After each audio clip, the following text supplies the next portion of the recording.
De retour à Deauville au Yacht Club pour parler cinéma et festival, entre autres théâtre et art de la rue, ce qui va nous amener au festival de Villerville qui se tient actuellement les 2, 3 et 4 septembre dans divers lieux du village. Et puis nous allons parler également d'un autre festival, pas très loin ici, festival de Honfleur, festival du film russe précisément de Honfleur avec sa directrice Françoise Schnerb. Ça sera au mois de novembre, du 22 au 27 novembre. Alain Desnaux, bonjour. Bonjour. Vous êtes le directeur du festival et coordinateur et créateur du festival de théâtre ou des arts de la rue de Villerville. Non, non, Comment? de théâtre. De théâtre. C'est du théâtre d'art. Enfin, voilà, ce qu'on De... développe, c'est l'art du théâtre avec des jeunes compagnies professionnelles. D'accord.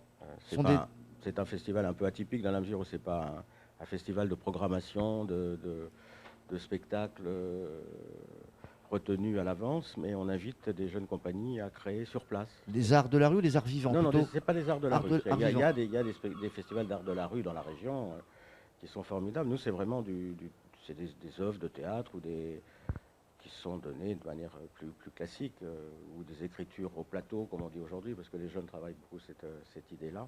Mais on Acteurs qui n'intervient sont... pas dans la rue, c'est pas le... Oui, Voilà. c'est des acteurs qui sont en devenir ou qui sont déjà bien C'est installés des sur la acteurs scène? professionnels de premier plan qui jouent dans les scènes nationales reconnues en France ou qui font partie des grandes compagnies dont on D'accord. parle aujourd'hui. Alors les noms disent pas toujours quelque chose au grand public parce que dans le théâtre on est un peu moins connu qu'au cinéma, mais pour ceux qui s'intéresseraient au théâtre, ce sont plusieurs acteurs là qui jouent par exemple au Théâtre de la Colline, au Théâtre National de Strasbourg, qui ont joué à la Comédie Française, voilà, et qui viennent bénévolement, bien D'accord. qu'ils soient tous, tous Alors, comment ça se professionnels. construit sur les 3 jours? La première journée donc on peut raconter, c'était C'était vendredi. vendredi, on fait 3 jours où on présente les 4 spectacles chaque jour, et les artistes sont arrivés pour certains d'entre eux le 15 août, c'est-à-dire que ce sont des résidences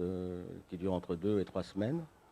Et ils présentent le résultat de leur travail. D'accord. C'est-à-dire qu'ils créent avec la même exigence artistique qu'ils feraient s'ils travaillaient au Théâtre de l'Odéon, à la Comédie de Caen, à la Maison des Cultures du Havre, vous voyez, avec cette même exigence, mais en même temps avec le souci d'un ancrage territorial, c'est-à-dire de faire un théâtre de proximité, d'avoir un rapport un peu différent avec les habitants. Voilà, il y a vraiment ces deux Donnant-donnant en versants, fait. ces deux versants-là, Ouais. voilà, donnant-donnant. Un certain nombre d'artistes sont logés bénévolement chez des habitants, hein, parce que notre budget ne nous permet pas actuellement Mm. de leur donner des gîtes ou de louer des chambres d'hôtel. Et puis c'est pris un peu partout aussi en cette période-là. Et puis c'est la haute saison, donc Ouais, ça ouais. coûterait très cher et c'est pris. Voilà, donc c'est vraiment une dimension très importante, la Ah, dimension territoriale. Voilà. Ce qui ne d'accord. nous empêche pas de rejoindre le réseau national. Il y a des spectacles qui ont été présentés à Villeurville dès la première année, qui ont rejoint le réseau parisien, par exemple, qui ont été joués à la Cité internationale. D'accord. L'année dernière, on a présenté L'Ogre et l'Enfant, qui a été la première représentation à Villeurville, qui a été présentée ensuite à la Cartoucherie à Paris et qui a fait une longue tournée en France. Voilà, donc une double exigence, une exigence de qualité et une exigence d'ancrage territorial. Le festival se termine ce dimanche. 3 jours, ça fait court ou pas? Ou vous estimez Bah, que c'est un petit peu court, évidemment, c'est frustrant, d'autant plus que là, apparemment, c'est un succès qui est en train de se dessiner, donc on a refusé du monde. Et on sent là que la formation, le désir de ce festival est en train de se développer dans Villeurville même et les environs. Et ça nous fait plaisir parce que c'est vraiment ce qu'on veut faire. Qu'est-ce que c'est pour situer au niveau géographique, puisque notre émission va être écoutée au-delà de la Normandie, les communes qui vous aident justement, ou qui C'est participent, Villeurville, on a et, de très faible budget, hein, c'est 3 000 euros, et c'est alentour, les pas la peine communes, de le c'est cacher, de la mairie de Villeurville. Villeurville qui est située à 6 km de Trouville, hein, et à 6 de l'autre de Honfleur. Hum, hum, hum. Hein, c'est vraiment entre les deux. C'est le fameux village où a été tourné un singe en hiver. D'accord. Voilà, donc il y a le fameux cabaret normand. Ouais. Donc, il y a une espèce de mémoire collective qui tourne, qui est encore très très présente, très prégnante Et à d'autres communes Villeurville. seraient prêtes à vous filer un coup de main pour participer au festival ou pas du tout? Je l'espère. On n'a pas eu le temps pour le moment voilà, de faire vraiment une recherche. Ce que j'essaie de faire pour le moment et que j'ai déjà, les recherches que j'ai déjà entamées, c'est plus auprès des collectivités Du territoriales. département, de la Le région? département qui a doublé sa subvention depuis l'année dernière. Enfin, c'était 1 000 euros, c'est 2 000 aujourd'hui. Ah oui, c'est déjà généreux, ça, mais oui, tout enfin, à vous voyez, fait. Oui. quand on double 1 000 euros, ça fait quand même pas beaucoup. même si j'en suis très heureux. Et voilà, je crois qu'ils sont en train de se rendre compte qu'il n'y a pas de festival équivalent dans le Calvados, et que donc peut-être on va être pris en compte un petit peu mieux. Et puis le conseil régional, évidemment. Ce festival, actuellement, il repose sur l'énergie, l'enthousiasme, un très faible budget, comme je le dis. Mais il s'est consolidé depuis 2 ans. On a envie de le développer, c'est un succès. Il y a des professionnels et des journalistes de Paris qui viennent. Le Monde, France Culture, l'Humanité sont là. Il y a plusieurs hommes de théâtre qui sont là. Donc c'est absolument incroyable même.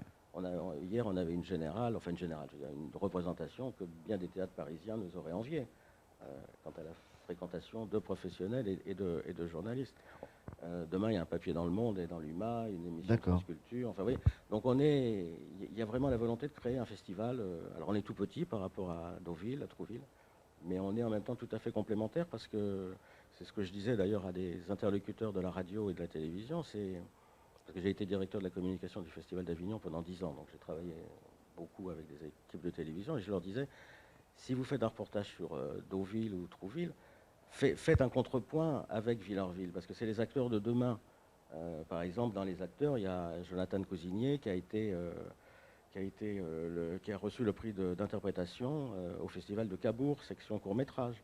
Vous voyez, donc il y a vraiment, voilà, on est petit, mais avec une vraie ambition de devenir un festival pérenne. D'accord. Ce dimanche, ça se clôture. On devait recevoir Lou Wenzel. On lui souhaite un prompt rétablissement. Petit problème de santé, un petit qu'elle se repose problème de dos. Ce soir. Qu'est-ce que vous nous réservez pour cette dernière journée alors? Il y a encore 3 spectacles, du moins pour les personnes qui ne seraient pas trop loin. Un spectacle de tout jeunes, parce que j'ai voulu aussi, c'est déjà des jeunes qui participent à Jeune Compagnie, encore une fois, je l'ai dit, professionnels, acteurs de premier plan, mais j'ai voulu aussi dès maintenant faire une espèce de transmission de jeunes à plus jeunes encore. Donc j'ai une équipe qui rentre au JTN. Le JTN, c'est le Jeune Théâtre National, qui est chargé d'accompagner les élèves qui sortent du Conservatoire National Supérieur d'Art de Paris et de l'école du TNS, qui sont disons, les 2 écoles parmi les plus prestigieuses. Et donc il y a un groupe autour de Youssouf Abi-Ayad et qui a imaginé en 15 jours un spectacle sur les préoccupations qu'ils ont vis-à-vis de la société d'aujourd'hui. Voilà, c'est-à-dire une critique évidemment et l'espoir d'un meilleur vivre ensemble. Voilà. Ensuite, il y a un spectacle, un autre spectacle, France Sauvage, qui est un autre spectacle qu'on peut encore voir, qui s'appelle France Sauvage. Et c'est là aussi une écriture collective sur l'état de la société aujourd'hui. À quelle heure là ? À 16h15, 20h30 ensuite. Oui. Et le dernier, c'est à 21h30, et ça s'appelle La Tragédie du Lièvre, dans le spectacle dans lequel joue Lou Wenzel, qui ne peut pas être là aujourd'hui. Et là, c'est une commande à 5 petites scènes, 5 petites comédies qui ont été commandées à 4 auteurs sur un thème assez amusant qui est comment fait-on, enfin, on retient un certain nombre de choses quelquefois dans sa tête quelques minutes, un mois, une année, et comment ça éclate à un moment donné. D'accord. Et comment ça peut éclater aussi de manière cruelle jusqu'à éventuellement la sauvagerie. Voilà, donc c'est à la fois grand guignolesque et émouvant. Voilà. Et ça se finit sur un repas ou pas du tout? Vous quittez comment? Non, ce soir, non, hier c'était un peu festif, festif hier parce qu'on avait une petite performance musicale avec les Bêtes de scène qui était une espèce d'improvisation à partir de la musique de variété et la musique populaire. Oui. Voilà, donc un public aussi un petit peu différent qui est venu pour... là, c'était entrée libre. Et ce soir, ça va être le démontage des projecteurs, etc. C'est un spectacle aussi en soi. Voilà. Merci Anna Dalou d'avoir accepté notre invitation. On espère vous retrouver l'année prochaine pour une édition supplémentaire. Et puis bon vent pour ce festival. À très bientôt. Au revoir. Merci beaucoup.